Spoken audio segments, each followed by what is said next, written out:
All right, good evening, everyone. Welcome to Green White Checker TV. Tonight we have the Area 51 Cup Series Season 7 opener here at Daytona. Say 75 laps is the scheduled distance. Drivers making their qualifying laps right now. You can see the schedule up there on the top. As you can see, also $30 buy-in for the season. Every race, though, $15 for the winner. Second place gets $10. Third place gets $5. And then $150 for the season champion.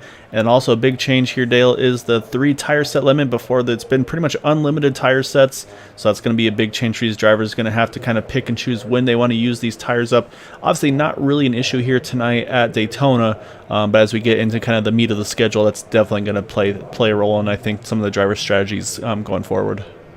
Yeah, absolutely. It's going to affect, how they run once we get to a little short tracks, things like that, or flatter tracks. Definitely going to affect how these guys run.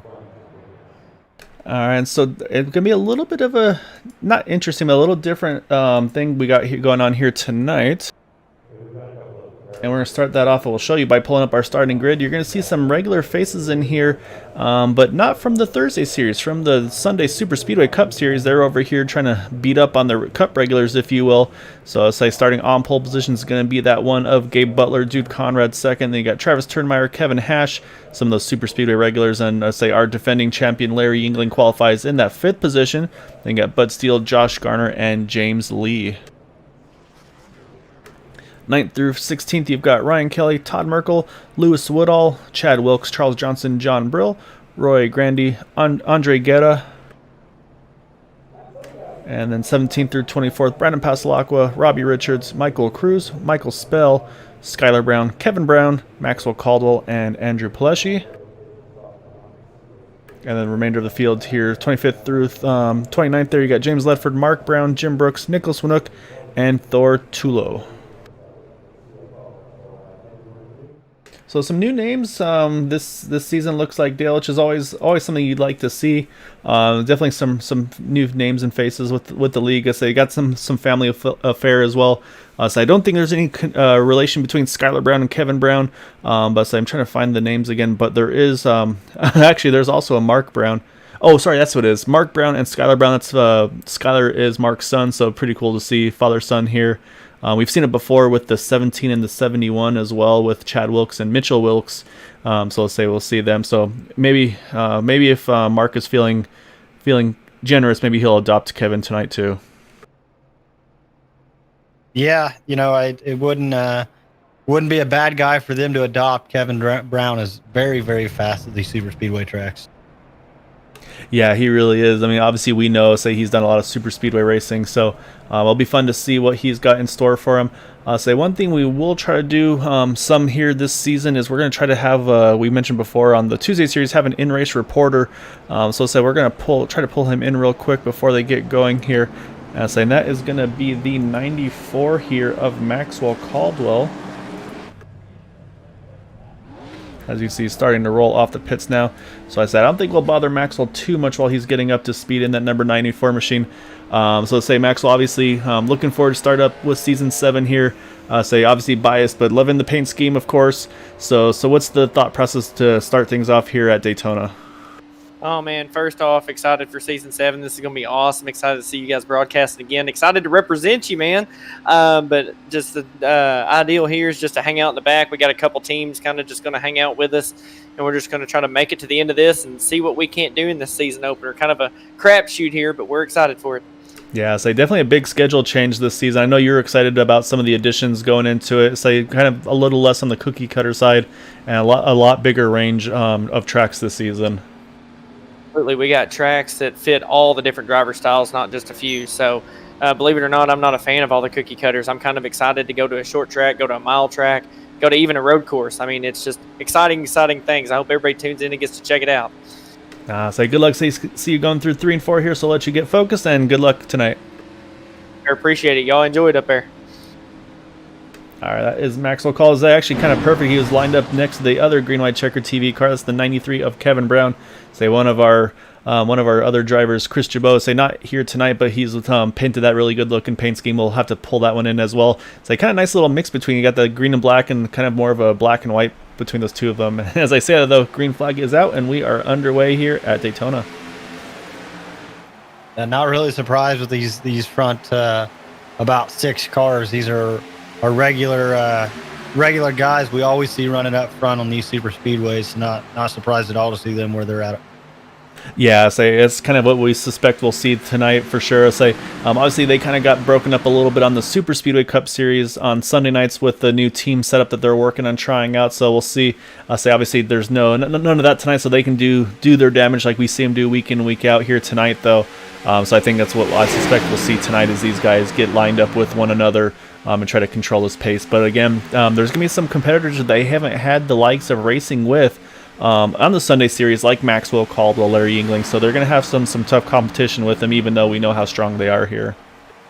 Yeah, absolutely. Look at dude Conrad in that 8, still up there on that top lane, had a great start to this race and was really pulling some strong side draft off the 51 at Travis Turnmeyer right there. Yeah, I kind of honestly thought the top line would get the push and then be able to get around that inside line and kind of get them lined up 1 through 4 there.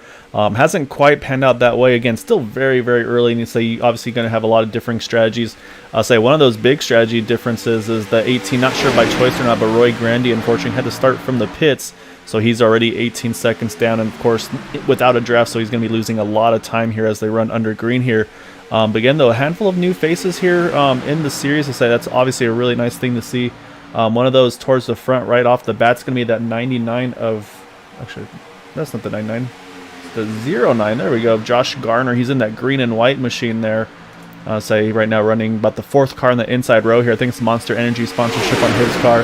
And also got Ryan Kelly right behind him in the 13 car. He's back for the full season, which is great to see. It's definitely going to ramp up the competition this year as well. Absolutely, got a decent sized field today, you know, with the Sunday series drivers and who we have here on Thursday night. So we got 29 drivers starting this race.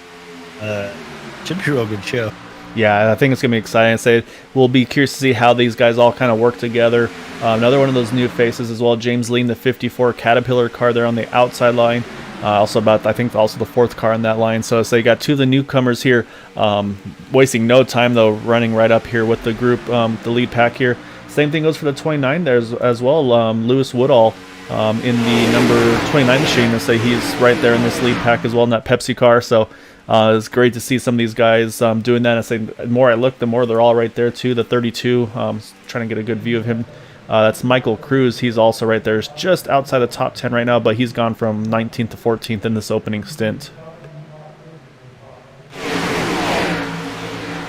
got 2 packs going on here. You got Brandon Pasalakwa back there leading the 2nd pack, which we've seen this out of him on these super speedways. And then you got the big lead pack here, double file, pretty much all the way back. Yeah, and I think that's exactly what Maxwell was talking about. Is you see Maxwell, that 3rd car in that group, so I think he is working right now with Andrew Palesci, Brandon Pasalakwa, like you're talking about. See James Ledford, Jim Brooks. I think they're just going to kind of bide their time here. Because again, this is one of those. Normally, the Thursday series is pretty much just all super speedways. So I think right now what they're doing is Thursday series was mostly the intermediate tracks like 1.5, 2 milers, but they've really mixed up the schedule this season. So say adding a plate race in here, going to have some road courses. So I think these drivers know going into it that they want to try to make sure they can get the best result they can in this season. So say they're going to kind of drive easy to start things off with, and then I think you'll see the aggression pick up as we get to that closing stages. Little connection issue with that 13 car. Made the 29 check up, and the 9 had to take some evasive action there. Yeah, and that's always a little bit of a dangerous spot when you kind of have those connection issues, especially when you're in that main pack. So a good heads up, though, is like you said, I say the 29 Lewis Woodall able to react a little bit, and say Charles Johnson, he's definitely one that been running here plenty of times. He knows what to watch out for with these races. As you see right, and he disappears again just a little bit. Even though Charles is only 1 car back, like it's so with the spoilers and the rear ends on these cars, super speedways as tall as they are, Charles Johnson probably couldn't see him disappear. You know, he was in a bad spot just drafting off the 29. So good on him for checking up real quick. Yeah, that's actually a really good point. I say with that, we're going to jump over to the onboard here of Travis Turnmeyer. And it's saying, I mean, obviously he's right now just the 2nd car line, so it's not that bad. But you can see the spoiler you're talking about. That thing just sticks up so high in the air. And depending on how low you're sitting in the car as well, you just you really are almost blind on these turns, especially too. So when you got the banking as well, kind of working against you, it makes it very difficult to see what's going on here. Talked about Kevin Brown and how he's fast at these super speedways. He's making an early move 3 wide. Didn't really get no help, so he's going to have to fall back here in line behind the 88. Yeah, say Kevin's never one to really ride. I say he's going to be in these to win it. Doesn't matter what race it is. If it's a road course, short track, or plate race, I say he's not really known to kind of just cruise in the back. I say he wants to be up front controlling these races. So the thing for him, again, like you said, is he's relatively new to the series. Ran a few off races here and there last season. Planning on doing the full stint this year, though. So the thing for him is that he's going to have to start trying to make some friends here through the season to get familiar or get people familiar with him, and then be able to kind of step it up as that season progresses. Absolutely. And in other places, we know he races, like going, jumping to the outside, taking 3 wide. Somebody's going to go with him because he's made those relationships. He has that name. But here, he's relatively new, so people were kind of looking around going, hey, who's this guy? Yeah, exactly. I'm saying it'll be one of those situations where once he gets in a good chunk of the race with these guys, and he'll get a little bit more familiar with them and them with him. And I think, again, a lot of these guys, they don't really run this stuff as aggressively as some of the other leagues we've seen. So he might not be used to these guys running double file like this until it's really kind of crunch time at the end.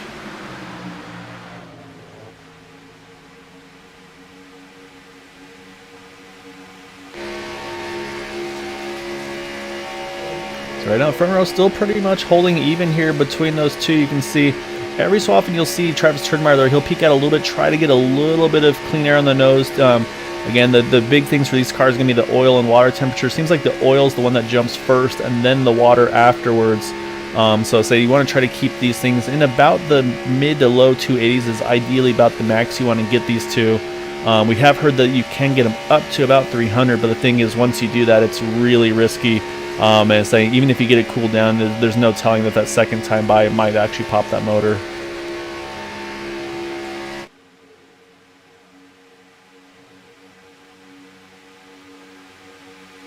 Talked earlier about Roy Grande missing the grid.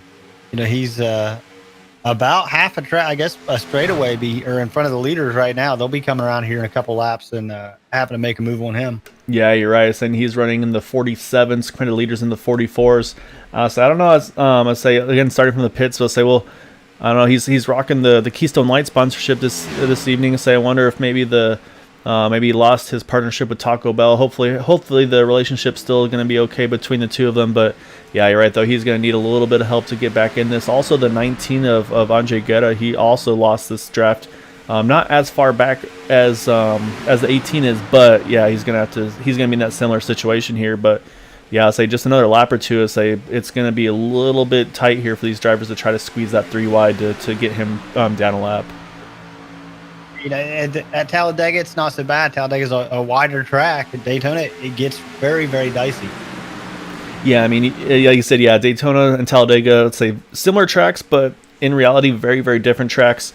And it's just, I mean, there's a lot of things you have to worry about. You have to worry about net code, things like that. So you want to kind of squeeze down to the middle and give yourself a little bit of extra breathing room to pass that number 18 car. But at the same time, you get too close to that guy next to you, even if they don't touch you, it still might shoot your car up to the wall. So, and then also, I mean, unfortunately, I've been one of those drivers that's been guilty of it too. When you're that outside car trying to get lapped, you try to stay as close to the wall as you can, but sometimes you misjudge a little bit. You get into the wall, and then you kind of bounce off it into the pack. And I've done it before, and not proud of it, but that's always a potential that you have to be careful about as well. Yeah, I mean, there's not a whole lot of visibility out of these cars, when you're sitting in the cockpit, so that wall can sneak up on the right side real quick. Looks like they've been able to, for the most part here, I said the timing of when they caught him is pretty good here. And what he should be able to do here after he goes through 3 and 4 is he should be able to fall in right behind that 93 of Kevin Brown, saying that's going to be able to get him up to speed with that lead draft. And so kind of that's mission number 1 for this lead pack, to get through there cleanly. They've done exactly that as we're coming across here to be about lap number 14 this time around. And I say fuel window sounds like it's in the upper 20s, like mid to upper 20s. So I don't think it's going to be a strategy of doing the 2 versus 3 stop. I think it will be a 2 stop if we go green to the end. Then it's all about the tire strategy. Do you take 2? Do you take 4? And if you take 2, do you take lefts? Do you take rights? And of course, like we mentioned, the tire limits are in place now again this season, which I don't think it'll be an issue here, of course, but it's something for these drivers to have to pay attention to later on. Yeah, if it's me on the first stop, I know I'm taking 2 cans. I'm definitely taking 4 tires because the pit time is pretty much going to be the same. But beyond that, when it gets down to, hey, I'm only going to take a couple gallons or whatever, that tire strategy is really going to come into play because it's going to greatly affect your pit time. Yeah, and that's actually a really good point too, Dale, is if you can stretch this run maybe a little longer than your competitors, maybe again, like you said, you take the 4 tires and you do the 2 cans that you have to take, but maybe on your final stop you have enough where you can maybe just get enough fuel where you just need the 1 can of fuel, just take probably left side tire seems to be the quickest. And again, save that little bit of time. As you see the 8 now, he's going to jump in front of the lead though. So say move Dude Garner up in front, so that's going to leave Kevin Hash now up on the outside line. And he's going to be hoping to get that big push here from Bud Steele. Yeah, Bud's a regular as he the 3 drops out of Bud's way, but Bud's a regular here. We've seen him get to the front, stay at the front of these big tracks. So. Yeah, Bud's always got some strategies going on, so he's doing a good job here early. And I think what we saw there is just, I think that's Travis Turnmeyer letting Kevin Hash in there. Again, get those teammates lined up here on that inside line. I think they're just getting kind of prepared here for that pit stop, which, again, I think knowing these guys, they'll probably split it pretty evenly. So I would suspect we'll see them in probably about 10 laps or so. Maybe either 25 or 24 coming to 25 or 25 coming to 26. I would suspect we see that pit stop happen. And see that 54 James Lee getting big pushes here to that number 6 of Bud Steele. And James is one of those guys, or they look like they're going to take him 3 wide, but James one of those guys you talked about that little bit of contact. Yeah, he's got too tight there. He's got to react there and try to get back in position. Looks like he will. And that's another thing that we've seen before from that 54 that I've seen from other drivers too, where you're kind of pushing that car in front of you blindly. Not blindly, but I mean, again, you can't see much in front of you. And so when you're doing that, at some point you're going to realize, hey, that guy's going to start moving down because he's going to clear. But it's one of those things like you almost kind of get tunnel vision where you just want to follow that 6 car if you were that 54. So good heads up there by them not to be able to kind of completely take each other out. Like I said, a little bit of door contact. I think that's going to be no harm, no foul. But yeah, that was definitely a close call though between those two there. Yeah, and those types of breaks aren't given by iRacing every day, especially at these speeds where you get down and door somebody and both cars stay straight. I think they actually might have got into each other twice on that is what it looked like from my view. Yeah, it looked like it was the initial contact, then the kind of that reaction when you have the contact where you're both trying to catch the car back again. But yeah, good job by both drivers able to keep the cars pointed straight. And actually Jim Brooks, I just saw him catch the wall off of turn number 2. And it's a heavy contact with the outside wall. I'm going to go back and see what happens. It looked like he was off on his own there. So I'm not sure if something happened to him or not. So take a look. He's got the 68 of Mark Brown right behind him. Yeah, that car just... something happened. Almost like the steering or something. Maybe the mechanical issue on his wheel or something like that. So bad break for the 76. The Jim Brooks going to need a bit of a break to get back into contention here. I think he's going to have to probably pit here and get his fast repair taken care of. But yeah, almost seemed like his wheel maybe lost calibration, something like that. Like that car just went straight up to the wall. Yeah, I mean, it looked like a tire went down. There, you don't see that at super speedways here on iRacing, but it just kind of went straight on him all of a sudden. Yeah, so that's what leads me to believe. I'll say maybe it's something with the controller itself that went bad on his car or on his rig, unfortunately. So. He is indeed in the pits here. He's going to go ahead and sure have to use that fast repair, probably get it serviced as well while he's at it. But yeah, definitely not what he was looking for. It looks like he did a pretty quick stop here. He's going to be coming out of the pits. You'll see the leaders come on by him in just a second.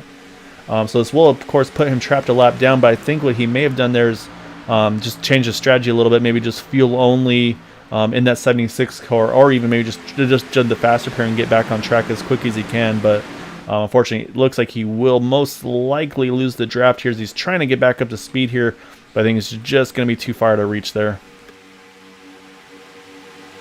And here comes the lap car they're working around now. Oh, that's exactly what I was worried about. Seeing kind of nick the wall just a little bit, but it looks like everybody's going to get by there. So great job by the drivers reacting to that. Again, that's just kind of one of those risks that it's a little risky, saying it's just so difficult to kind of run the edge of the wall without making contact with it. Like I said, I'm definitely one of those drivers that isn't very good at it. So, however, they're going to get it cleared through here. So, still under green here. We're on lap number 21 now, Dale. So that pit window is going to be opening very shortly for that two-stopper, probably in the next about 4 or 5 laps. Yeah, and that's where things really get dicey here is everybody trying to get on pit road, coming in at 190, 195, coming off the corners, I guess. Trying to get down to pit road speed and 5, 6, 7 cars doing that all at once. It can get really, really hairy. Yeah, saying you see Kevin Ann jumping to the top, trying to make something happen up on that top side. I think maybe trying to gain some momentum before the pit stops happen, but you can see just isn't working out. He's going to have to fall back in line one more time here. But yeah, I think a lot of these drivers probably starting to get a little bit antsy about that pit stop coming up here. And that's where that aggression kind of starts ramping up a little bit. All these drivers wanting to get to the bottom. And of course, on the inside line, these guys want to obviously hold their position. They don't want to give up that spot. So that's going to be where some of these things, unfortunately, do happen from time to time. But I'd be watching that second through fourth, or basically those second through fifth car on the inside line. I think they're going to be the ones that kind of lead off this pit stop cycle. They usually are the ones that are going to go off cycle, and that's where they really make their time, that in and out laps for those 4. Yeah, and when they're all lined up like they are, we won't really have any warning that they're pitting. They're just going to come down pit lane all at once, and it's almost like choreographed how they do it. Yeah, exactly right. I say obviously a lot of these drivers are in shared Discord channels with one another, so there's lots of talking going on between them. There's going to be some communication within iRacing itself as well, but obviously we're not really privy to it. Say if I had my stuff on, you'd be hearing all these drivers talking nonstop and be a little bit distracting. So let's say we stick with what we have for here, but let's say. And this is one of those tracks where you can make a pit stop without really having to call it out, because you're not having to slow down in the racing line. You can get off of turn number 4, get to the apron, and then get on the brakes. So you don't have to have that risky, that risky move of maybe braking in the path of traffic. So that's why I think you'll see these guys maybe try to make a sneak move and get in, but while everybody else isn't quite ready for them. This top line's not very well formed up. Todd Merkel's kind of staying off the bumper, that 54 car, not really giving him the best of pushes right now. And it's kind of slowed him down. They're about 4 cars deep, it looks like, in the line. Yeah, you can see they're definitely not. Almost a full car length between the 81 and the 54. So yeah, it's definitely not going to help the overall pace, I should say, of those guys. But again, I think what Todd's doing here is he's just trying to play it safe right now. He probably knows, again, pit stop's going to be coming here pretty soon. But again, though, he's got to be careful that he doesn't run himself out before these other guys do, because there's just no guarantee that the leader's actually, as he said, he's going to peek to the inside of that 54. It looks like he went a little bit high there in turn 1 and 2, and rather than Todd check up a ton and risk getting into the back of him, he went ahead and just took it to the inside there. As you see, 54 just caught the wall there off of 2 as well. So now Todd's going to be up and leading this group here. And I think he's got James Ledford right there behind. Or no, I'm sorry, Robbie Richards behind him. As you see, Robbie finds a spot in line there. So I'll say I would not be surprised to see Kevin get to the back of the 81, though, and start pushing here. Yeah, and that's how we're getting close on these fuel run. Everybody's jumping in whatever hole they can. Yeah, here comes the first set. About, 7, 8, 9 of them. Yeah, a bigger group than I actually honestly expected here. So it looks like so far everybody's getting through cleanly. So, I mean, that's a great job by all these drivers. Looks like a pretty clean stop for everybody. Hopefully they all got down to speed. What's interesting, though, is this actually the one driver that didn't pit with them, the 03 of Kevin Hash, I really thought he would go with him as well, but they've kind of split this one up a little bit. So you can see the field starting to break up in a couple of groups right now. So say now we talked about that second group that kind of fallen off the lead pack there with Brandon Pastelacqua, John Brill and company. This is when they got to make a bit of a charge to try to offset that time lost while they're cruising in the back, just to try to avoid being involved in any caution. All right, here's our second set of drivers. You see everybody jumping, trying to find room around. And I think, again, looks like another great pit entry for all these guys. Really hats off to all of them. And I'll say we'll take a look at the group behind now. So go to the wrong cars. There we go. There's Brandon's company. So yeah, so we've got everybody in here. So always see John Brill overshot his pits just a little bit here. So everybody's getting back up to speed, trying to get lined up, and say this is where we're going to be keeping an eye, because right now Dude Conrad, the first of those out of the pits, and he's got Gabe Butler not too far behind. Gabe's got a big push from Travis Turnmeyer, and then you've got Charles Johnson right there, and I think that's Robbie Richards that's with him as well. So we're going to see how these guys cycle out in relation to those guys that pitted that lap afterwards. Yeah, Max Caldwell got through his box just a little bit, had to throw it in reverse and get back in there. But I don't think it's going to hurt him too much because that other group pitted right behind them. So he should be able to latch onto them coming out. Yeah, so now you got to be careful on the pit exit. Say depending on if you took 2 or 4, it's going to be a little looser potentially. As I say, that caution comes out on a pit exit. I think the 09, Josh Garner, looks like he was a little bit slow. So this is going to be a huge break for a couple of drivers. Notably, Jim Brooks, he's going to stay on the lead lap because of that. So a big break for him. And I believe Roy Grandy at this point might be the beneficiary of the caution as well to get his wave around. Let's take a look and see what happened to that 09 car on the pit exit here. And I'm saying it's nothing that's let's say nothing that none of us have done before. Just if you took 2 tires or fuel only, these cars are going to be really sketchy. You can see he gets loose there, gets through the grass, tries to catch it, but unfortunately loops it around. And say, yeah, you can see he slides up on the track just a little bit there as cars are coming by. Luckily, nobody gets into him, so I think it's just going to be a quick little self-spin caution. As there was a couple cars coming by with a pretty big head of steam. That was definitely a close call for a handful of them. Yeah, real lucky. I mean, where it happened, there weren't cars incredibly close to him, but they weren't incredibly far away either. So, and the other thing that the caution timing here, Dale, those drivers that had just made their pit stops that previous lap, so the Dude Conrad, Gabe Butler, they hadn't got up to their full speed where they were gonna catch the second pack that had pitted. So when that caution came out, Larry Yingling, actually, he's going to cycle through now as our leader. Some of the big movers from that pit stop, I mean, you mentioned Kevin Brown. He's now up into that 4th spot after a good pit stop as well. So the timing of that caution really changing the running order up front here. That's not really a common occurrence that it happens that way either. You know, it's just everybody got on and off pit roads so well, it just kind of worked out. Yeah, and that's actually a really good point.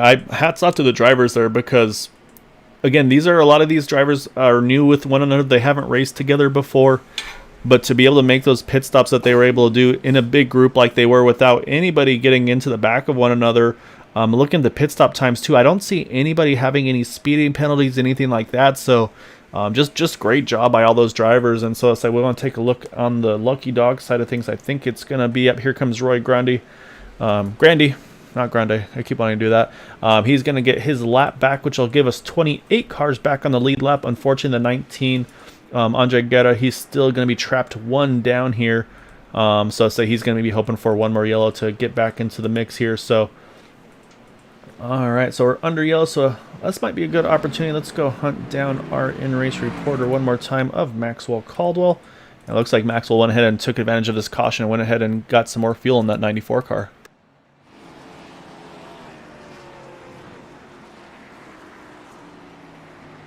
Alright, so let's drag him back on over here while we're under yellow. I'll say it's obviously so far plan number 1. So far so good. Car still in one piece there, Maxwell. I saw you went ahead and pitted there. Just take a little bit of extra fuel.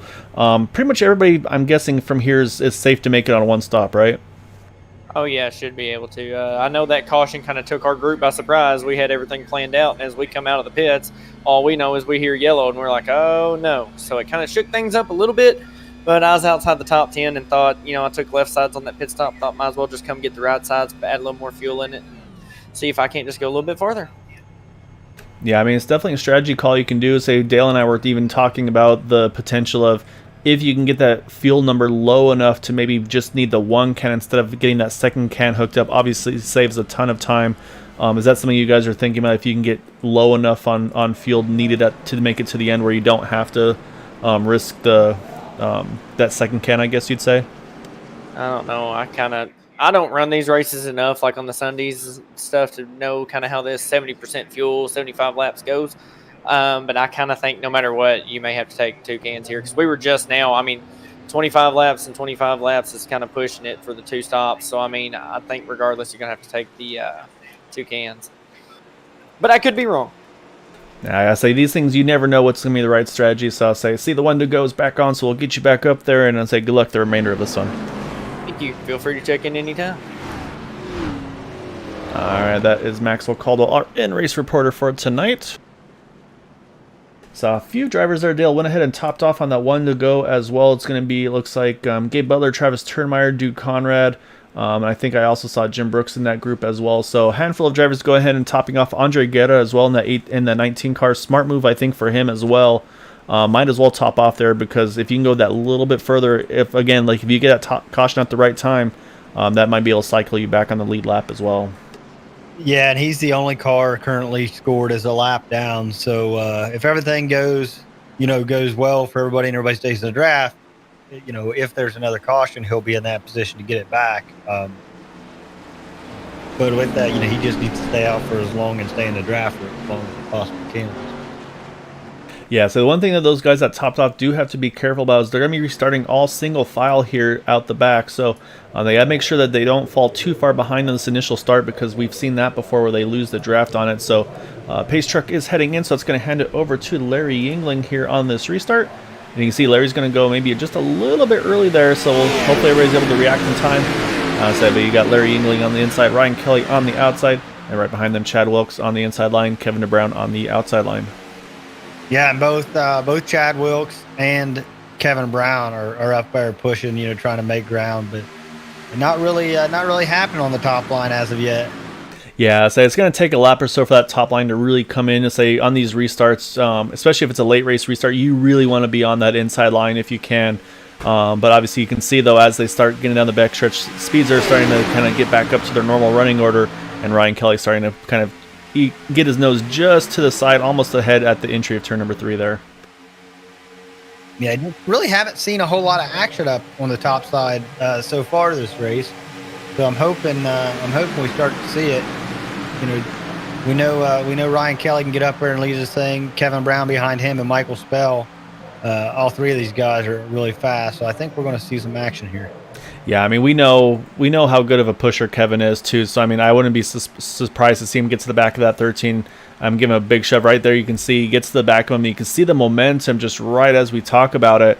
He's able to get Ryan Kelly from about a half a car length back to just a nose ahead entering turn number 3. And so that's, I mean, you can do that for a little while, but again, though, the big thing for these cars is that oil, water temperatures. Kevin can push for a little while, but then he's got to make sure he kind of ducks out a little bit, get some clean air on that car, get the temps back down, and you kind of try to regroup and do it again here. So right now, these two running pretty much side by side, though, pretty even here. So I think it's just going to be who's able to lock on the best. Yeah, who's able to lock on the best, and I mean, it's you can't deny the skill and ability out of that 57 car. I mean, he proved it time and time again, so it's not going to be an easy pass. Yeah, I'm curious to see how Larry does tonight, because again, I mean, Larry's, obviously season 6 primarily like I said, the 1.5 2 milers, a couple of short tracks thrown in there as well, but I don't believe there were any plate races. So say Larry's showing that it doesn't matter what side of racing it is, if it's going to be the kind of the 1.5 2 milers plate races. We'll see how he does once we get to those couple of road courses as well. But it looks like for Larry, so just give him the opportunity, he'll find a way to get up front. Yeah, I don't know there's a car or a track that he's not going to be, in the top 5 at that we run anywhere, honestly. Yeah, so he might downplay it a little bit, but yeah, from everything we've seen with Larry, he's going to be one to watch week in, week out. So another one I was got to mention one more time here, that 29 car of Lewis Woodall. He's right there in this lead pack here as well, doing a really good job. Again, some new faces with the league, but these guys all having a really good showing here early. And also you can see just it seems like they're all really doing a good job minding their P's and Q's here. As actually, I'm going to jump back up front. So I think we might have had a lead change. We did. Ryan Kelly was able to get pushed to the front there by Kevin DeBrown. So move Ryan Kelly now up to the point. So now he's going to hopefully try to get some help from Michael Spell in that 88 car. As they actually be careful there, you saw Ryan Kelly actually had just a little bit of a blink there while that was all going on. And that's going to make it hard for Larry to try to push him. So that actually could be at a big advantage here for that top line. No, you're absolutely right. It's hard to push a car you can't see. But Kevin's up top, got Michael Spell behind him. And then the top line's formed up real well. And Todd Merkel was up there for a little bit, as well as Andrew Gillespie, and they kind of dropped back down to the bottom. But the 54 caught up to him quick, so Kevin's going to try to make a move. Yeah, right now you see a double file for about the top 20 or so, and then it looks like it's about where it starts singling out. So right now everybody's holding pretty steady up front, though. Still, you see Kevin hasn't been able to get quite to the side of that 13 car. Let's say, but you can see still, excuse me, the 18 of Michael Spell doing what he can to get locked on with him. But again, it's one of those things where you just got to get kind of familiar with it and say some of these guys, it's just, again, drivers they haven't raced with before in a lot of those types of situations. So, and then again for Michael, I mean, he's got to again be careful about those temperatures. So you want to push, you want to get that guy out in front. But at the same time, you look behind Michael though, and that next car in line, the 54, he's about a full car length behind. So Michael not getting any boost from that car behind him. Like the inside line is pretty packed up on each other. So one of the things, just watching these front couple cars here and how they're drafting, watching Michael Spell and the 67 Larry Yingling, is when they come off the corners, a lot of times you'll see a whole bunch of wobbling around. You see a little bit, and then they are straight the rest of the way down the straightaway. I mean, they're not moving around a whole bunch. You'll see Larry jump out as Kevin takes the lead here, but you'll see Larry jump to the bottom just a little bit to cool the engine down. But I mean, they're not wobbling. They're just straight as an arrow. Yeah, they're doing a really good job there. And you're right, Michael gave the shot that Kevin needed there. He's going to take the point here. Saying also, again, a lot of these guys are going for that overall season championship. I mean, that's going to be a bonus point right there for that 93. So you think about Larry Yingling, you think about the 13 and Ryan Kelly. We expect to see those guys in contention for the championship all season long. So every point's going to be important here. So you can see right off the bat, though, those three all getting a point here during the second run as the outside line starting to shift around a little bit. You see that one jump to the outside line there. So I think he's going to wind up getting pushed to the back here, though. So again, I don't think anybody's going to be ready to push that third line at this point, at least. Yeah, you talk about those bonus points and how important they are in our Super Speedway series that just wrapped up a couple weeks ago. You know, those bonus points really, really mattered when it came to crowning a champion. Yeah, if I'm not mistaken, I think it was a 1 point difference between Kevin Freese and Gabe Butler, if I'm not mistaken. Yeah, 1 point, and we couldn't call it during the broadcast. I don't think we had to wait till they updated. Yeah, it's like we had no idea. They knew they were doing the same thing. They were trying to do the math themselves, figure out how close it was, and yeah, so that's how close it was. It was a point between the two of them, or it could have gone either way. So. That's why I say obviously wasn't quite the same situation with this series, but I think like I said, this season I think it's going to be a whole different ball game. We've got some really stout competitors that we know have joined the series full time again, and again we have some unknowns here. We don't know how good they're going to be week in and week out for some of these drivers that we haven't seen race over here at Area 51 before. So it's going to be pretty exciting to see. As you see that 54 of James Lee trying to stay locked onto the 88 of Michael Spell, but you can see just aren't able to stay quite locked on together. You see that movement you're talking about that you try to avoid, but right now I say there's a good chunk of movement from that outside line. That's what's letting the inside sneak away. But it's going to open the door for Ryan Kelly now to jump to the top. Yeah, and that wobbling, I mean, there you see it real good, but it's kind of like the line's kind of like a snake. You know, everybody wants the tail wants to follow the head of the snake, and you really have to mentally get yourself out of that, you know, because you're not going to lose a whole bunch of draft by being away from that guy for half a second. Yeah, you're exactly right. That's where both cars, especially if you're trying to work together, the lead car will try to maybe adjust to try to help you get lined back up. Then the car behind, he's going to try to line up, and like I said, you kind of just start snaking back and forth with one another. And the other thing too, like we mentioned though, is at least like if I'm in that situation where that 88 car is, I'm usually just I kind of get almost like a tunnel vision. I have to try to like talk myself not into doing it, but you just kind of blindly follow that 13 car. It's like, okay, I'm locked onto him. I want to follow his tracks pretty much exactly. But then you have those situations we saw earlier, like when someone gets clear of that car in front of you, you want to follow him too, but you can't because there's only enough room for that one car, and that's where we've seen a lot of trouble happen before. Absolutely right. That 13 of Ryan Kelly, he's able to hang right there. Not quite a good round, but I believe he's leading some laps here. Yeah, I think Ryan Kelly getting some laps led right now. So that outside line, again, we talked about the momentum. It is definitely strong. And I say one guy we haven't mentioned is that he's been up front this whole time. He's just kind of been that third car on the inside line, just kind of stuck where he's been at. I say obviously suspect we'll see him up towards the front when it's really crunch time here. It's going to be that 17 of Chad Wilkes, though, so I say right now Chad holding pretty steady in this top 5 right now on that inside line. I think he's just kind of playing it safe right now as you see, Michael gets a little high there in 3 and 4, able to get back in line, but I say those are those little moments where you kind of just grip that wheel just that little bit tighter. Yeah, you're absolutely right there. You talk about gripping the wheel tighter and all that. It'll scare you a little bit, and then you got to relax yourself. You got to get back out of that. Loosen back up, kind of drive the track instead of trying to force the car around. This track will kind of guide you where you need to go. Yeah, that's exactly right. And I mean, I've definitely been in that same situation too, where you have a big moment. There's like, all right, you're okay, regroup, don't do that again, and get back after it. So it's just, there's a lot of mental strain in these plate races, especially because you're running just feet apart from these guys, side by side. You're trying to push the guy in front of you, watching your oil, your water temperatures.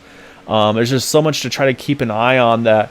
Like a lot of these drivers, there's gonna be times where you feel like you're just riding, but at that whole time though, I mean, it's just a lot of times you have to catch yourself just from kind of release your grip a little bit from white knuckling it. Yeah, a gap between Kevin Brown and Larry Yingling kind of grew there for a little bit mid corner. I think the top line, led by Ryan Kelly, is going to be able to do something here. Yeah, you see Ryan's just cleared now, so I suspect we'll see the 13. Yep, there he goes. He's going to drop to the inside. And again, though, you can see that the outside line, once that happens, they all kind of jumble up just a little bit in reaction to it. And that's where it gets a little bit difficult. So I'll say, unfortunately, the 88, Michael Spell, I say he's been a great pusher. Here comes Kevin right back to the top. I'll say Michael's been a really good pusher, just hasn't been able to be on the receiving end of it here. So you can see he's going to give a big shot to that 93 car again, see if he can get him back to the front once more. Yeah, and what allowed that pass to happen is Larry wasn't even a half a car off Kevin's bumper, but the gap grew enough where on the top side with Michael Spell, he was just glued to Ryan Kelly, so you could see the momentum was going to shift. Yeah, exactly right. So obviously we're pretty much dead focused right now. Everything going on up front. It's again seeing it's pretty much 2x2 for the most part up front here. It kind of single files out just around the 6 of Bud Steele, and again we talked about that second group of cars that topped off on the 1 to go, led right now by Dude Conrad. Say they're going on their own little strategy here. I think just trying to kind of play it safe and make sure they don't get caught up in anything. Should something happen towards the front here, I think these are going to be the guys that we're going to be watching to make some sort of a call. To go off cycle, off sequence with the leaders in just a little bit more time. I say right now we still have 30 to go here, so we talked about the fuel window being right around 25 or so. So I say there's going to be a little bit of a window where they might be able to pit a little earlier than some of the field, or maybe they're saving aggressively here and trying to run just that little bit further.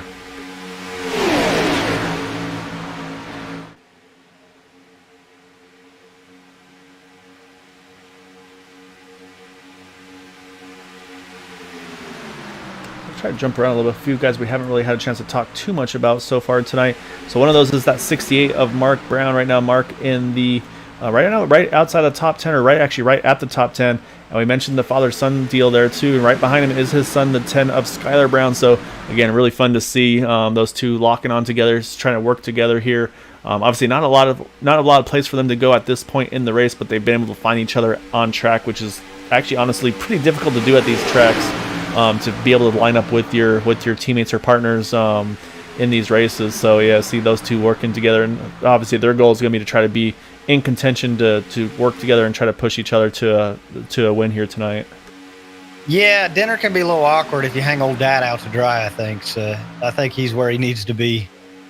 Yeah, you're exactly right. I say maybe once they get a few races under their belt, say things might change a little bit, but right now, the action, as I say that, Mark Brown, he jumps to the inside line when that opening came. So, say that 10 can't follow him through, at least as of yet. So, actually, you see he's going to try to squeeze. Can't quite do, though. Andrew Paleshi is going to be there in the 82 car. So, say we were joking about them working together, and then Mark Brown saw the opening he needed to have for that pit stop cycle coming up soon. So, yeah, so he went ahead and he took it as soon as he could. Yeah, and the pit stops are going to start happening very, very quickly here within the next 5 laps, I say. With any luck and a whole lot of hope, we'll have clean stops like we did last time. Yeah, so that's the thing is the drivers are like, okay, we saw what we did last time, we saw it worked. Then you wonder, it's like, okay, do they like? It's one of those things like I made it, I can do this. What if I do? Can I go enter a little bit more aggressively? Can I push a little harder on the entry?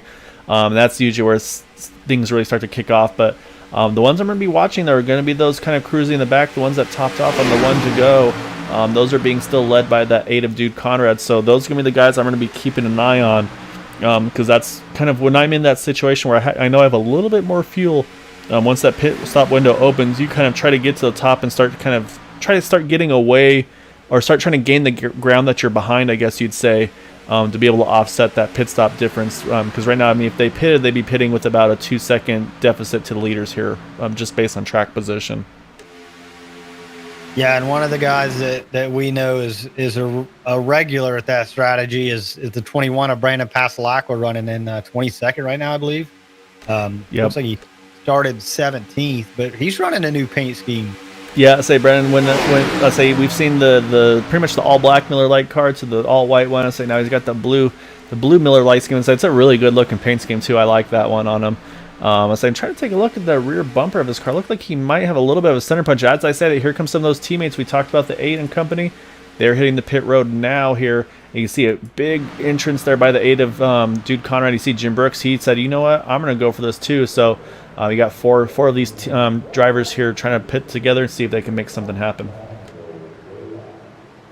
Yeah, I think it's a good move for Jim, running the last car on the lead lap, kind of doing something a little off from what he would normally do. I think it's a good move for him to try something different here. Yeah, saying it's working with some guys that he knows well, and it looks like they're all going to come out pretty well together. So that's the key part as well. So now for them, they got to make sure they get up to speed. But I suspect we're going to see here comes a second group, small group though. Looks like the 9 of Charles Johnson and the 6 of Bud Steele. They're going to pit together. Looks like James Ledford as well. So there's going to be 3 cars here hitting the pits together. They're a lap later. So yeah, like I said, we'll have to see how they all get reestablished to one another. Because as you can see, the 58, 51, he's going to win the race off pit road, but they are all pretty staggered apart from one another, almost looks like about a half a second each way. And they're about to get gobbled up by these leaders here. Yeah, we'll see. We'll see what happens. Jim Brooks there in that 76 on the bottom. We'll see if these guys behind him are going to pit or what's going to happen. I say he's going to be hoping that they pit, because otherwise he's going to have to get out of the lane there. I see one more. That looks like Thor Tulo. He's going to pit here. But yeah, right, they're coming up pretty quickly on Jim Brooks there. So the question now, if you're Jim, you don't want to obviously fall way back here. But at the same time, I feel like his safest move is going to be to get to the top. So we'll have to wait and see as they come through 3 and 4. Or sorry, 1 and 2. Yeah, there he goes. Jim's going to jump to the top here. And this is where things are going to start getting a little dicey. And actually, got to mention Charles Johnson. Really good pit stop here. He's going to come through right now and cycle through in front of all these guys that have made their pit stops. So we're going to focus on leaders because, yeah, I think pit stops looming up. Here they come. And it's going to be a big group. So this is where they got to be extremely careful here on the entry. With the right camera. It looks like... Oh, John Burrow's looping. He got it held on there, so it looks like everybody's going to get away with it so far here. So I think right now the only car left on track is Todd Merkel from what I am seeing here.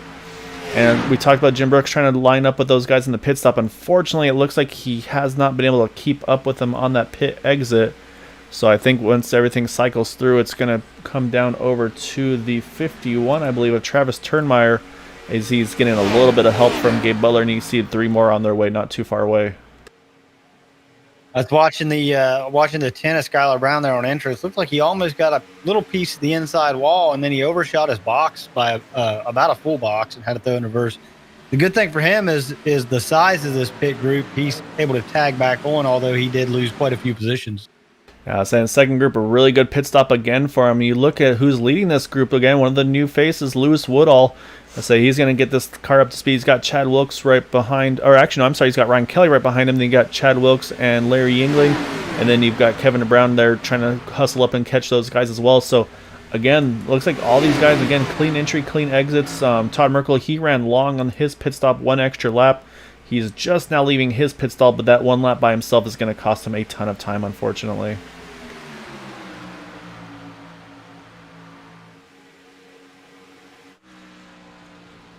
So you see him coming through 1 and 2 now, trying to get up to speed. But here comes the leaders with a big head of steam. But he might be able to, I think he's going to be able to tag onto this bigger group behind him, though, Dale. Yeah, this 4-car group up here with the Ryan Kelly, who do we got here? Ryan Kelly, Chad Wilkes, Larry Yingling, Kevin Brown. They have the potential to be very, very fast by themselves. Yeah, so this is going to be now kind of an all-out draft race where if these guys want to race it out between the 5 of them here at the end, they got to work together. You see Kevin Hash trying to tag onto the back of these guys. He's right at the edge of catching them. We'll take a look at the lap times compared. Ryan Kelly at 44.9, Kevin Hash and a 44.9 as well. So he's pretty close. He's right just at the very edge of making that pass, or I should say getting to them. So we'll just have to kind of keep an eye out and see. But the thing is, you look in his mirror and he's got a big pack coming up behind him. Yeah, and who is that? Travis Termeyer leading that. He's right at that window too, where he's going to be able to draft off Kevin Hash. So they're probably going to just kind of leapfrog their way back in, and we'll have one big draft back here. Yeah. And I think what we're going to see also is we're going to see pretty shortly some fastest laps of the race as well once they start to pick up that toe of one another. So right now you see the top 5 really drafting aggressively with one another, trying to go as fast as they can. But again, like I mentioned, there it is right there. We're talking about someone's going to put the fastest lap down. It's that 94. Oh, no, it's not the 94 anymore. It's going to be the 10 of Skylar Brown. And he's actually working with Mark Brown there and saying they're doing exactly what they need to do here. They're running in the 43s now, almost a half a second quicker than those guys in front of them. So they're going to tag onto the back of this lead pack here in just a moment. Looking at the list, it looks like Roy Grandi is retired. Yeah, I saw Roy go in and hit another lap after his first stop, and so I think something may have happened, and yeah, he had to retire, it looks like, unfortunately.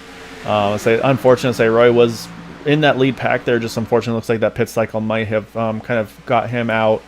So again, looking at lap times right now, top 5 drivers here, 44.7s. Travis Termeyer 44.3, so about 0.4 of a second. And now this time around, Mark Brown, he puts the fastest lap of the race down as they were able to catch that back of that lead pack. So yeah, we're gonna have a big pack here of about, I think 19 cars, Dale, are gonna be in this lead pack here in just a few more laps. Yeah, when they get there, they're going to be moving. So I would suspect we see them try to drive around them on the outside. At least a few of these guys try to drive around them on the outside. Yeah, I think you'll see Travis Termeyer. He's going to have to take the momentum once he gets it to the top. But the question is going to be, somebody's going to want to try to jump up and be that, take over as that leader on the outside line. So that's going to be where you watch Lewis Woodall, Kevin Brown. One of those guys may be the ones to do that. You can see Kevin, he's kind of lagged off the back a little bit of that 67 of Larry Yingling. I'm wondering if Kevin's trying to time the run here where he gets ahead of steam on the back of that 67. That way when that 51 does jump out, he'll be able to try to jump out and lead that group here. Yeah, and that wouldn't be a bad strategy at all. As the 51's looking to the outside, we'll see if Kevin or anybody else goes with him. Yeah, there goes Kevin. He's going to peek. And actually, there goes the other car as well, the 29, I believe that was. Lewis Wood also. They wasted no time there. You see Kevin Hash, he's going to jump back to the inside line, but Kevin's going to pick up that momentum from that 51 of Travis Termeyer as well as Lewis Woodall here, and it's saying half a lap there basically from when he made his, not even half a lap, pretty much off of turn 4 to the start-finish line.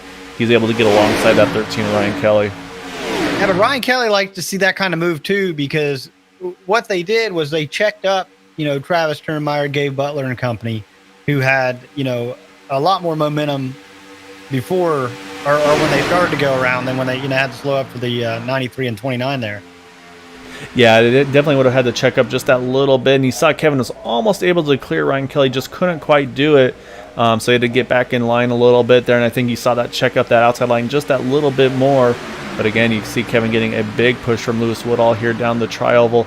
Again, you see a little bit of a bobble there, them trying to stay lined up with one another. Again, just these drivers trying to get familiar with one another here as this race progresses up. But I'll say they're going to have to get familiar pretty quickly, though, Dale, because we already have 15 to go. Yeah, when they're this clean, they go real quick. Yeah, that is extremely true. So yeah, so right now you see the lead pack here. Unfortunately, it looks like Maxwell Caldwell, he's kind of between a rock and a hard place here in that 94 car. He's kind of stuck on a zone right now in between both packs, really. So you can see the lead pack here is just about a second in front of him, and then behind him, and again, also about a second to, looks like to Robbie Richards behind him. So say Maxwell trying to close that gap, but I think at this point he's going to have to probably fall back to those guys in front of him. Yeah, it's his lap time almost a full second behind the leaders that last time by. Yeah, and that's a tough position to be in because he's, so far off the pace that the guys coming up behind him, they're gonna get to him real quick, and he's gonna have to let him go around and then try to tack onto the rear end. Yeah, we'll see how they cycle things out here. I wonder if these guys, if this was by choice to fall back a little bit, just thinking that there might be still one more incident to have happen. Because actually one of those guys that's in that second group, which I did not suspect we would see, is Dude Conrad in the 8 car. He's actually in that second group as well. I really thought he'd be up here with the 51, the 1, and his teammates there. Yeah, they usually don't, especially on a clean, green flag race like this, they usually don't get too far apart. So. Yeah, we'll see what, let's say once they get all locked on together, we'll see what their lap times they're able to pull. Because let's say we've seen them be able to work single file and kind of do that tandem draft swap, if you will. But as I say that, you see everybody's kind of staggered out here 2 by 2. So let's say, well, they'll need to get sorted here and get sorted quickly, and then start getting a tight draft on one another if they want to be able to catch this lead pack. Right now, I think that second pack is being led by, I think, Robbie Richards now in the 12, and then the 88 there of Michael Spell on the outside line. So they're going to have to try to make something happen here, get organized, because right now these guys just aren't very well lined up together.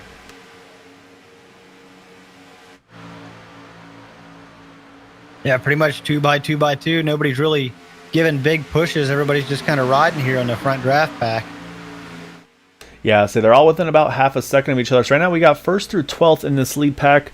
That second pack we've got 13th through 19th there.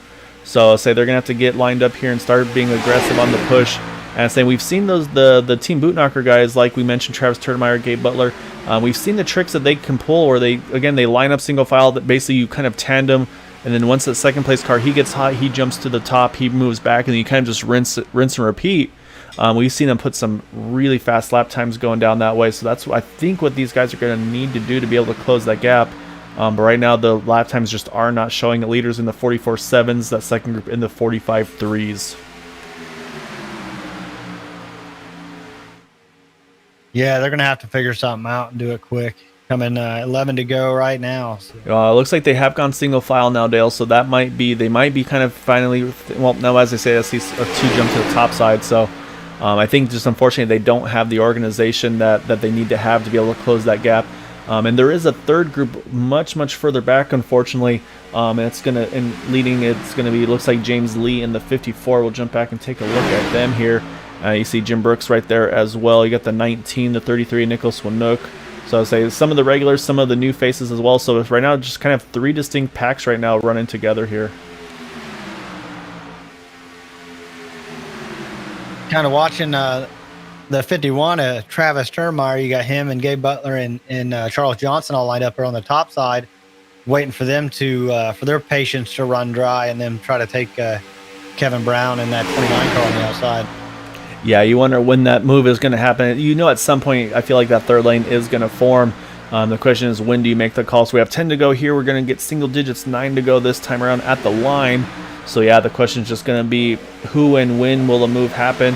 Like you said, I suspect Travis Turdemeyer, he'll be the first to make that move. Again, I think wherever he goes, you'll definitely see the 1 go.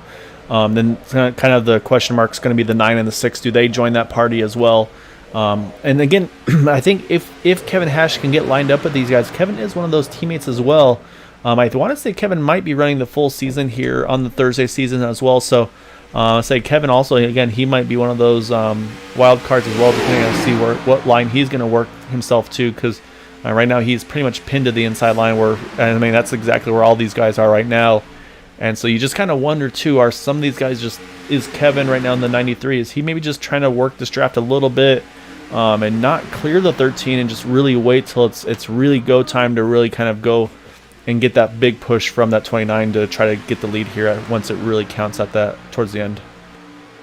Yeah, and that's I mean the last lap moves are where these races yellow comes out. Caution's out. It's that third group. I see a few drivers looks like had to hit the pits. One of those is James Ledford.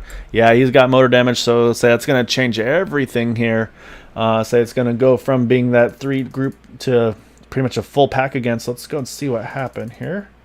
It was coming through 3 and 4. Oh, you see the 32 just kind of went from the, looked like went a little bit from the inside to the outside. Michael Cruz also cut up Jim Brooks, and unfortunately, I think that's gonna put Jim out of commission, because I think that was he already had used as one faster pair. But you'll see coming out of 4 here, you see the 32 jump to the outside, and 76 was already there, just nothing that he could do. And then unfortunately, the 48 James Ledford, just wrong place, wrong time there as well. He gets hit and then heads down into the pit entry there, and then trying to catch the car number. There's a really good avoidance there as well. I think that's the 28. Yeah, Thor Tulo has to go a little bit of off-roading there, but a great wreck avoidance for him. Unfortunately, though, also UDC does catch out the 19 as well of Andre Garron. What makes matters worse is he was in the lucky dog position there. He was the only car one down, but since he gets caught up in it, he's not going to be eligible, unfortunately.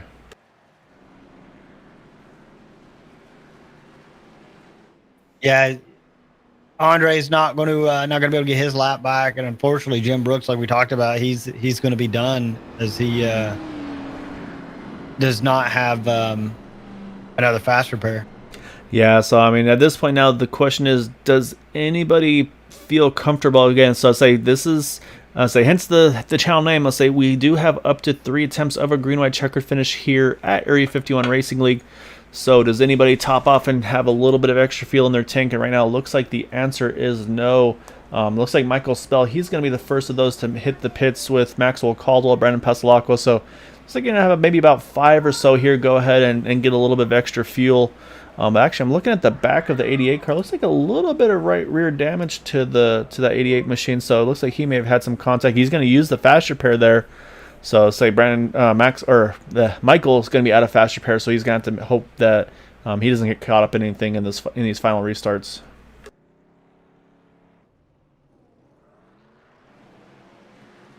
Looks like 21.94. They did fuel only based on their pit stop time. Just, I think, again, just enough to make sure that they can run all 3 should they need to. When you're back in the pack a little bit, it's not a bad call. When you're Ryan Kelly, Kevin Brown, Chad Wilkes, Larry Yingling, Lewis Woodall, these top 5 or 6, like, you might not have enough time to gain that track position back if it does go green. Yeah. If you're up front, if you're that top 5, even top 10, I think you're exactly right. I don't think you could pit there. So I think they made the call that they had to there to give himself the best chance of getting, if not a win, a solid finish here. So again, I mean, you're going to take basically about a lap or so to get these things back up to speed. And what's going to hurt the 93 of Kevin is, again, that inside line on the initial starts. It's that much of an advantage to be on that inside line. And the other thing he's going to be working up against is he's going to have a handful of teammates as well. Say Ryan Kelly, Chad Wilkes, Larry Yingling. I'm pretty sure all 3 of those guys work together on the regular on the Thursday series. Andrew Pleshy as well. Andrew's unfortunately just a little bit further back there. So there's no telling that Kevin may not get the push that he needs from that 67 on this restart, potentially. Yeah, and that, we've seen those kind of moves play out before. Another thing I'm noticing with Kevin in that 93 is he's pretty confident on his fuel levels. He has not moved off that top line through the entire yellow flag stop.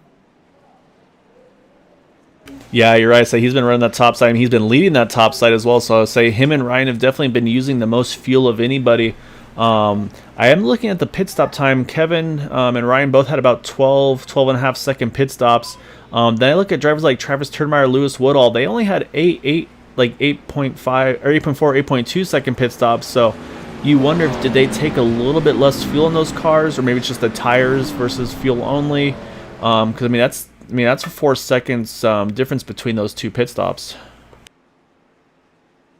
Yeah, and to be honest, everything was happening so quick on those stops, I wasn't looking at them. So I'm not really sure what strategy they opted to go with. I think fuel-wise, they will be good for, I would say, right now they're on lap number 18 of the fuel run. We got 5 to go here, going to be coming around to 4 to go. So, I mean, they can definitely go, I would say, at least one green-white checkered.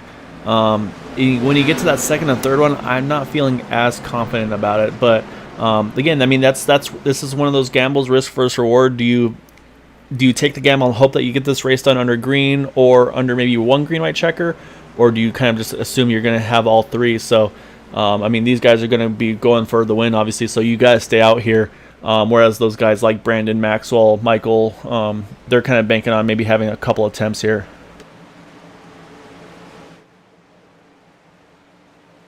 We're going to find out shortly, though. Dale Pace truck is in. That's up to Ryan Kelly, and he's going to go and down and away. Looks like he gets a pretty good start there. Kevin's going to try to keep him pinched down here. But you can see, though, that actually Larry is able to get right on the back bumper of that 93 car, giving a big push here entering turn number 1. Yeah, Larry just glued to him. I think if I'm Kevin, I'm going to try to get both cars clear so I don't have to worry about Larry getting by me with Travis Turnmeyer on the outside, honestly. Yeah, that's right. You see, and you got Travis Turnmeyer, Gabe Butler, those two on the outside behind Larry. So a lot can happen there as well. So right now you see Kevin's just got a nose ahead, not enough, but here comes the inside line. Again, a big push from Chad Wilkes getting to the back of the 13 Ryan Kelly. That's going to give Ryan enough to clear himself from the 93 car. But again, you see Larry and the 93 Kevin Brown, they are locked back on one another here as we're going to come around here. 3 laps to go here at Daytona. Yeah, 3 to go. The top side not really making any kind of momentum.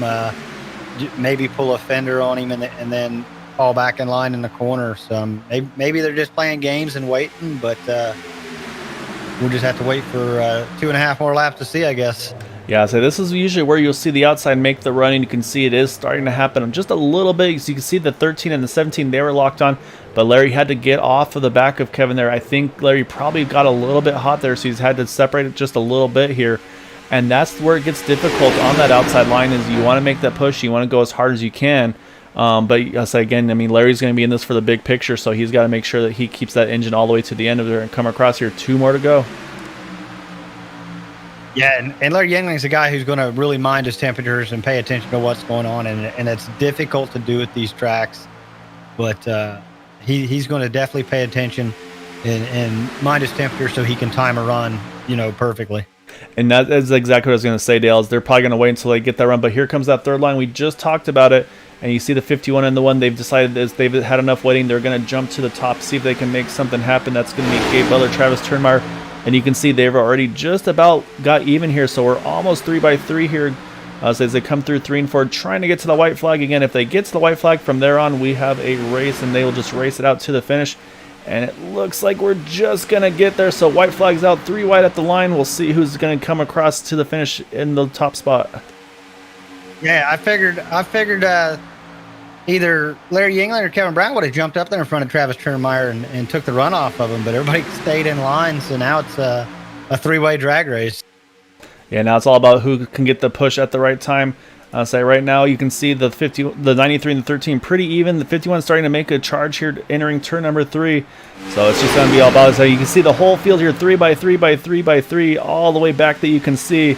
Right now the middle line and the inside lane have the slight advantage over the 51 on the outside line. So I think it's going to come to the push at the end between Kevin and Ryan Kelly. At the line, I think Kevin Brown gets the win over the 13 of Ryan Kelly. You see him spinning because he only pushed so hard for so long, and eventually something's going to give. And yeah, it looks like Kevin Brown going to get the win tonight here over Ryan Kelly. Larry Yingling able to push himself and still get up into that 3rd position. Travis Turnmeyer in 4th, and Chad Wilkes are going to bring it home in the top 5. Yeah, that was an incredible finish. Just everybody staying 3 wide. Knew everybody, not everybody, new people was going to start wrecking at the line. It happens every time at Daytona. But, I mean, for the top 15 cars to stay 3 wide and make it was incredible. They made that look like they were doing it at Talladega, say running 3 wide like they were. But getting it done tonight is going to be that 93, starting his season off strong in that 93 machine.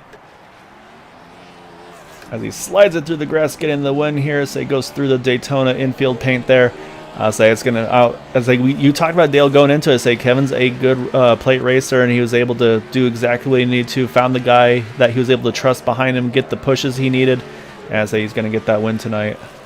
We was talking about strategy. We was talking about Larry watching his temperatures and just timing the run perfectly, and that's what we saw coming off 4. He got just laid a huge push on the 93 car.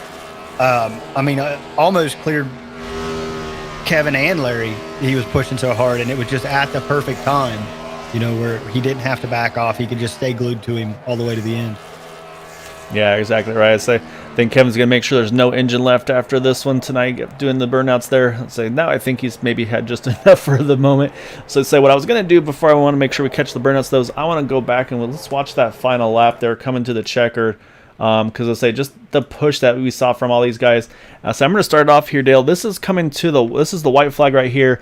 If that white flag was for the checkered, it was going to be Ryan Kelly. It looks like by maybe not even an inch over Travis Turnmeyer, Kevin DeBrown. They're just not quite there, not even like a splitter behind them.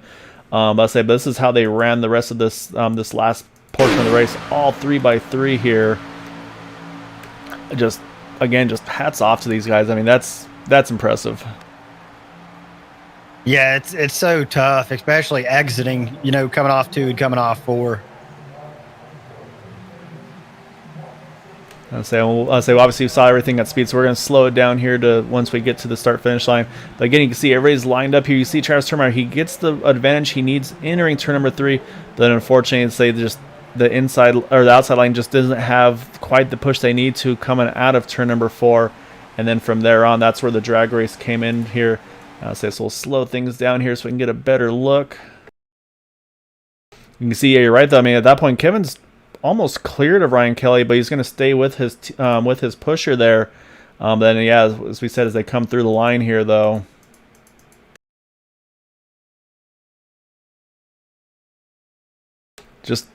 You see everybody's all pretty much dedicated with one another, all lined up with everybody. I mean, that's all you can. And so you see Kevin Brown there, yeah, almost a full car length over Ryan Kelly there. Then you've got Larry Yingling there in third, and then you see fourth, fifth, and sixth. I mean, it's just at that point, it's beyond close between those guys. As I didn't go far enough back there. There we go. Let's pick that up here.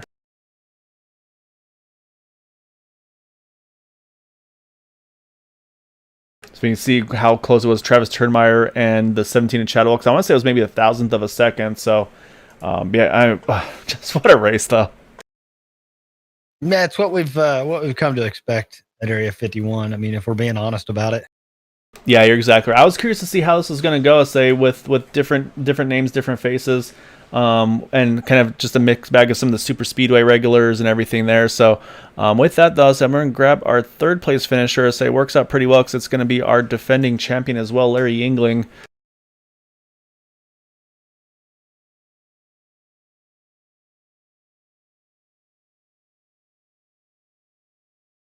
All right, so pulling in our defending series champion, Larry Yingling.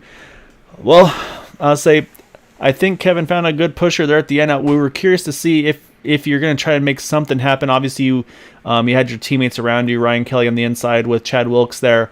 Was it just you were kind of just stuck where you were by choice on your part, or just by where the cars were at that point of the race? Pretty much where the cars were that race. I knew right before that restart, just looking at the where everyone was, I saw Travis and Gabe right behind me in my line. So I've had a pretty good idea that they would jump to the third lane, which they did. And I knew all I could do was try and help Kevin get the win. And it seemed like the whole pack was 3 wide. And that's an outstanding finish from my view. Yeah, you were spot on. It was pretty much 3x3 from first to about 15th, 20th, somewhere in that window. You guys were all locked onto one another. But I think it was about 2 laps that way too, and we were looking at the timing and scoring at the time of the white flag, and it was thousandths of apart between Ryan Kelly and actually Travis Turnmeyer on the outside. But yeah, I mean, that was an awesome job. And so Dale and I were talking. We saw a few points where you kind of looked like you were ducking out a little bit, making sure obviously you didn't get hot. Was it just for you? Was it all about finding the right time to kind of lock on and push as hard as you could to make sure you didn't get too hot at the end? Yeah, for the most part. I used to do this kind of racing all the time. I haven't really the past year or so. So I was just trying to find my rhythm again, and I was told that they've changed how it cools down and how it heats up, and I was just trying to figure out the best situation for the end. And yeah, luckily we have a big apron, so I just kept getting some air when I could. Yeah, it definitely worked out. So you continue your top 5 streak as well, say from all of season 6, continuing it on here into season 7 with that top 3. I think also actually I should say continue your podium streak, top 3 finishes. So I think it's probably the closest you've been to being out of the podium here tonight. So that's a pretty good way to start off season 7, like we've mentioned as well. I'll say it's a big change from season 6. A lot of different tracks, obviously starting off here at Daytona. Got some more short tracks, some road races thrown in as well. So I'll say what's your thoughts on the season going forward? And I'll say it looks like we're gonna have some pretty stout competition as well. Yeah, the competition level is definitely gone up from last season, which is a really good thing. It should definitely be a pretty fun season with all the different tracks, and it's definitely looking forward to them. Yeah, so it's gonna be a lot of fun for us to be a part of. But I definitely want to give you any chance for thanks and shouts. I see some new colors, some new sponsors on the car, so definitely want to let you have some airtime for them. Yeah, first I definitely want to thank all my teammates this race: Maxwell Caldwell, Andrew Pleshy, Ryan Kelly, Chad Wilkes, Kevin Hash Brown, Nicholas Winnook, Brandon Pasalacqua, Josh Garner, Roy Grandy, and Ron Brill. I want to thank Marshall Newton for the scheme. And shout out my sponsor this season, Hash Brothers Performance. If you're near the Southwest Virginia area and you worked on your Ellis engine among other GM Performance stuff, head over to Hash Brothers Performance on Facebook to see what they can do for you at an affordable price. And as always, thank you for the broadcast and everyone at the league for putting this stuff on. Yeah, so I'll say makes sense to be running that Camaro ZL1 though with the GM Performance stuff that they're able to do there. So I know those cars have a lot of potential that you can unlock from those. So yeah, it'd be pretty fun to see what those brothers are able to do and cause some trouble and let them have some fun with those cars. Yeah, they seem like good company. Maybe one day if they ever give me $1 million, I might buy a GM and they can help me with it. There you go. So we'll see if we can get the Area 51 payouts a little higher to help you get on your way there. There you go. All right, well, great run again, Larry. Say obviously continuing strong from where you left off on season 6, and as I definitely expect to be seeing plenty of you and having plenty of interviews with you as the season goes on. Thank you, sir. All right, Dale. So that's our third place finisher, I should say. Now we got to find our second place finisher of Ryan Kelly. There he is. He was ready for us there, so appreciate that for Ryan. I'll say Ryan, of course, jumping back full time this season, starting off strong here with that second place run. I'll say it's tough when you know you got a teammate there behind you pushing you, but then you know you got a teammate kind of trying to do what he can to get his best result and having to kind of push some competition on the outside there. But I mean, that was a great finish. And I say, was there anything at that point? I mean, could you feel like you could have done anything different at the end, or is it just all about kind of who got the right run at the right time? Yeah, we were just pushing hard. I was full throttle all the way around, so just hoping. I know Chad was pushing behind me as hard as he could, but he kept getting a little hot because we were running so tight there, 3 wide. So it's hard to keep the car cool. Yeah, so that's something Dale and I were talking about. Was that something you guys were working with in Discord about, like when to maybe try to make that last push at the end to try to kind of time the max out the engine? Like, hey, if it blows coming to the checkers, that's fine as long as we make it to the end, kind of a thing. Yeah, we were kind of trying to time it all race just so to time the push from when the push was coming in the opposite line, just so it was harder for say the outside to make a pass. But all in all, everyone worked well together this race, and we had good team results. Yeah, you definitely had that. So you had a bunch of your guys all in that top group there. So I mean, you got what, second, third, fifth for kind of the regular troublemakers, I should say, up front there. So I mean, and saying obviously for you having some time off from season 6, that's like obviously starting season 7 strong as well. So that's gonna be a lot of fun keeping an eye on you. Yeah, it's good to be back. I'm excited to get another full season going, and what a first race. I mean, everyone was outstanding tonight. Only, 2 or 3 cautions at a track like Daytona, and especially the first race this season. So big shout out to every driver tonight. Yeah, it was a really good job. Everybody was saying, I'll say you have to check those last couple laps because you guys were pretty much running 3x3. I think probably about looked like at least like 6-8 rows deep, kind of a thing. So it was exciting to say everybody was going for it all. But yeah, you guys did an awesome job. So I know you had a couple of them, but I'll let you any other shots you'd like to give for that second place run tonight. Yeah, just my teammates this race and my family who's watching and the league and all the admins for putting us on. And thank you to you at Green White Checkered. All right, great run, Ryan. Looking forward to seeing you the rest of the season. All right, thanks, Go. All right, Dale. Well, we know this guy fairly well. I'll say he's a regular in some of our other races and a troublemaker in some of our chats and all of that. But when it comes down to it, say if there's somebody you want behind the wheel, say it's going to be that 93 of Kevin DeBrown. Say we saw you make that big move from the inside to the middle when you saw that run coming. Say you feel like that was kind of the deciding factor there tonight. I don't know about that. Definitely after those pit stops, I saw them getting. They were catching us pretty fast, and I knew he wasn't going to be a pull away. So I knew if I just backed off of Larry just a little bit and timed it just right as they're getting a run, I could probably match their speed, and that way they don't hang me out if they wanted to. But luckily that worked out, and I was able to stay up there at the front. Yeah, as I definitely did wind up working out for you. So obviously planning on going the full season here, season 7, starting off strong, getting the win here tonight. I was saying that was something Dale and I were watching there when we saw you kind of lagging back a little bit, wondering if that was kind of exactly what you were doing there. I was trying to time that run to kind of match the momentum because you obviously you're very successful at these types of races as well. How much is it just kind of timing of trying to get up there? Because obviously if you jump out just when you see him coming, if there's a 5-10 mile an hour difference, I'm sure it makes a much different outcome for you. Oh, yeah, definitely. That's why I was really worried about doing it because I know they were going to have a full head of steam. And if I wasn't up to speed with it, I'm pretty sure they probably would have left me out to dry, probably passed me on the high side. But luckily, we timed it just perfectly, and we were able to keep up. So if we're being honest, me and Gael knew every move you were going to make about 5 or 10 seconds before you knew you was going to make it. The only thing I can't figure out is why you didn't qualify. Well, I was going to say new league, but not really. I raced a little bit last year, but I don't know. I figured a bunch of these guys do pretty well in qualifying. I figured it'd be a waste because I'm not that good of a qualifier at plate races, as y'all know. So I just decided not to. So you roll off, and then you said, nah, and backed out of qualifying, but 22nd to first, which I believe makes you the biggest mover of the race. So I think there's a bonus point involved in that one as well. So say one for the pole, one for the highest climber. So say knowing maybe that you didn't feel like you had the pole in you, I think that's gonna work out for getting that bonus point one way or the other. That's good. Definitely. That's I kind of regretted it probably about 10 laps into the race when I tried making it 3 wide and nobody wanted to go with me. I was stuck back there for a little bit and I hated it.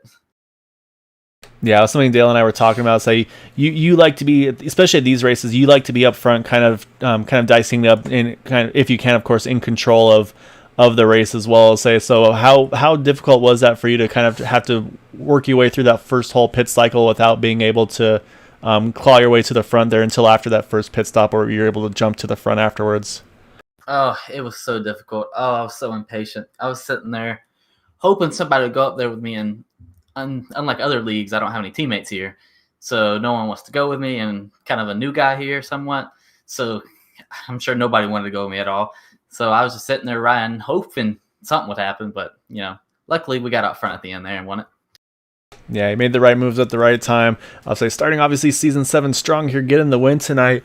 I'll say so as we usually do here, definitely got to give you the floor access. I know you've got plenty of people you got to give some thanks and shout outs to.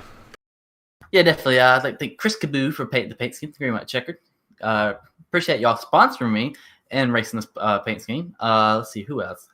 Thank everybody at Brown Eye, who no one races with me here, sadly, but still got to thank my team. And yeah, you guys are putting it on as usual, and can't wait for next week. Yeah, it's always a pleasure having you. Sam, I was excited to get you, kind of convince you to get on board here with it. I think you're going to enjoy it. Saying again, I'll say able to get that win tonight. Say it's going to put $15 in your pocket that you can go party at the town with, and or use for iRacing, whatever you want to do. And Yeah, so say congrats again, Kevin. Great win. It was a lot of fun to see you up there battling it out with these guys, and I think you're going to have a nice fight with a lot of these guys here for that Season 7 title. Ooh, $15. We going to the strip club, baby. Woo! There is our very excited race winner, that number 93 of Kevin DeBrown, getting his win tonight at Daytona. Congrats again, Kevin. Look forward to bugging you again here soon. Thanks, guys. All right, Dale. There's our very excited winner tonight. I'm going to be hitting the town here tonight. With that, though, we got to pull up our final results. And saying there's going to be some close finishes between some positions here. So you see Kevin over Ryan Kelly by just over half a tenth of a second, or just under half a tenth of a second, I should say. Larry Yingling there in third. And you look at Travis Turdmeyer and Chad Wilkes, 1,000th of a second between the two of them for fourth and fifth. Lewis Woodall, again, one of the new faces, able to grab a sixth-place finish, so great start for him to the season. Kevin Hash, 7th. Gabe Butler in 8th. Robbie Richards, 9th. Todd Merkel, didn't really talk about him too much, but he's able to get up there in the top 10 as well, so great run for Todd. 11th through 20th here, you've got Charles Johnson, Andrew Pleshy, Brandon Pasalacqua, Bud Steele, Skylar Brown, Mark Brown, Maxwell Caldwell, Michael Spell, Nicholas Winnook, and Josh Garner. And then the remainder of the field here tonight, James Lee, Dude Conrad, Thor Tulu, I think had one of the saves of the night getting through that incident there, at that second caution. And then you got James Ledford, John Brill, Michael Cruz, Andre Guerra. Jim Brooks, unfortunately mentioned, ran out of fast repair, so he was out of contention after that second incident. And then Roy Grandy had some difficulties, and he unfortunately finishes in the 29th position. Well, that was a pretty impressive race number 1 for season 7 here, Dale. I'll say a lot of times you start off of these plate races with, again, some new names, new faces. You kind of expect some troubles here, but these guys, I mean, they ran a really good, clean race. Let's say a couple little hiccups, nothing major or anything like that. I mean, that was a great race. Yeah, I'll tell you, I'm excited for the rest of season 7, see what it offers. Yeah, same thing for here. We've had a lot of great season openers so far for season 7, so looking forward to it. I mean, you guys didn't watch, go back and check those last couple laps. I mean, these guys were 3x3 as far back as you could go, basically. But yeah, when it was all said and done, though, Kevin DeBrown getting the win here tonight, getting that help from Larry Yingling as well. I think those top 3 are going to definitely be 3 of our championship competitors as well. So it's going to be a lot of fun to see these guys battle it out. Yeah, we talked earlier about the schedule change next week. We're at Homestead. Following that, March 11th, we go to Bristol. So that's going to be very interesting. Yeah, that's going to be probably one of the more stressful races. We'll see how the track is, if the top line is where everybody's going to want to be or what. So it's going to be exciting. So yeah, definitely tune in if you can, everybody. I hope you enjoyed it tonight. Definitely congrats to all the drivers. Again, an awesome race for everybody tonight. It was a lot of fun to be a part of. Obviously, as always, Dale, love having you in the booth here with me. Always a pleasure to have you joining me and be a part of these races. Yeah, thanks for having me, man. I love doing this. Well, we got plenty more to go. So again, we mentioned the big change for season 7 will be the playoffs. So we're going to have the 9 races and then the 3 playoff races. So I'm not sure about the lock-in or not. So we'll see if Kevin gets locked in or if it's just going to be top 8 on points. But a great start nonetheless for that number 93 car. So as always, though, please, if you can, try to stay home, stay safe, wash your hands, and until Sunday, have a good night.